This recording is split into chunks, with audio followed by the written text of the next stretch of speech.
Réussir et être malheureux. Pourquoi? Pourquoi je vais réussir et en même temps me dire que je dois être malheureux? Il y a cette fausse croyance qui est engrammée dans le cerveau des dirigeants, des entrepreneurs. On doit être malheureux et réussir. C'est-à-dire qu'il y a une partie de notre vie qui ne se réalise pas. On n'est pas dans un plein épanouissement. On porte une charge. C'est justement ce dont on va parler dans cette vidéo. Je suis Marie-Laure Wild, votre conseil et leader spirituel. Je vous accompagne à vivre une vie heureuse et dans la réussite.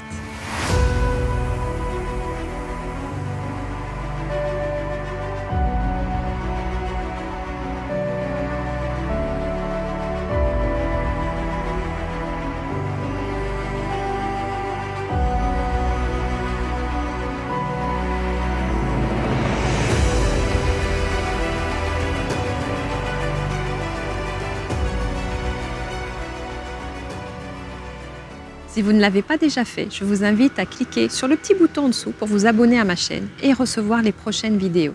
Réussir et être malheureux. Pourquoi?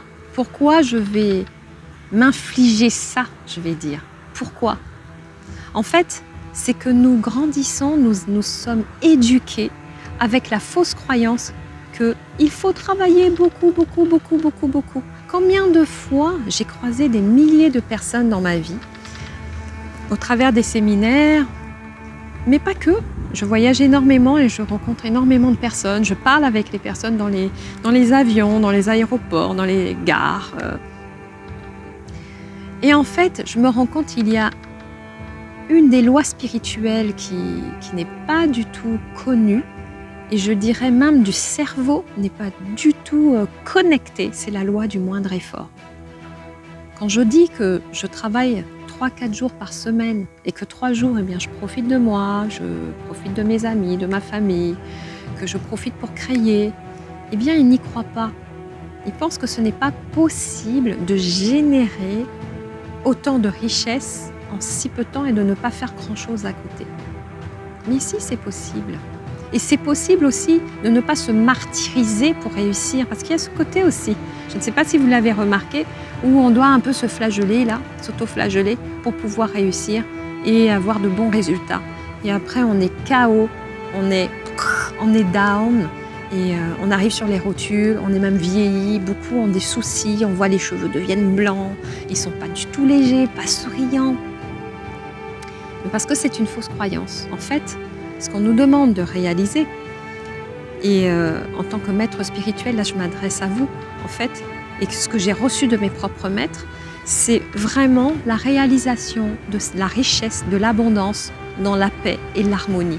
Parce que plus vous atteindrez vraiment un centre à l'intérieur de vous de sérénité et de paix, et plus vous allez vous rendre compte que la richesse et l'abondance, elles se créent d'elles-mêmes. C'est-à-dire que c'est votre aura, c'est votre énergie, votre façon de penser qui va attirer à vous les bonnes personnes et les choses vont se faire. Vous n'aurez plus qu'à penser et ça va se faire.